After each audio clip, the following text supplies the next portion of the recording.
In this video, I'm going to show you how to send Bitcoin from Cash App to someone else. So the first thing you want to do is you want to open up Cash App, go to the bottom menu and select on the $ icon just like so. It is then going to bring you to a page that looks like this. From here, please go ahead and select on Bitcoin. Now I'm doing this video under the assumption that you already purchased Bitcoin, but if you haven't already, please go ahead and purchase it, and you can easily purchase Bitcoin on Cash App using a linked bank account.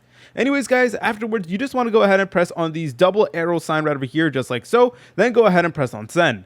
Afterwards, you want to go ahead and send how much Bitcoin you actually want to send, so this is completely up to you. Okay, so my screen is currently black at the moment, but then it is going to ask you to enter in a Bitcoin address in order to actually send someone the payment. So you need to go ahead and get the Bitcoin address of whoever you're trying to send it to, whether it's a family member, a close friend, or maybe someone else. All right, guys, now in order to actually get your Bitcoin address from Cash App, here's what you need to do. You need to go to this page over here and select on these two arrows, then go ahead and press on receive. From here, it is now going to give you your Bitcoin address. So you can share it as a QR code, or you can go ahead and press on this copy button and then just paste it in to the section where you need to go ahead and paste in the Bitcoin address. Make sure that the crypto address is 1000% correct, because you cannot refund or cancel this type of payment or anything like that. So once you send Bitcoin, it is gone forever from your account. There is no way to get it back. You guys may need to go ahead and choose the transaction speed. So please go ahead and select the speed. There's standard, rush, or priority, and a standard is free for transfers of $100 or more, but takes up to 24 hours. So it really depends on how fast you need the Bitcoin transaction. So that is up to you.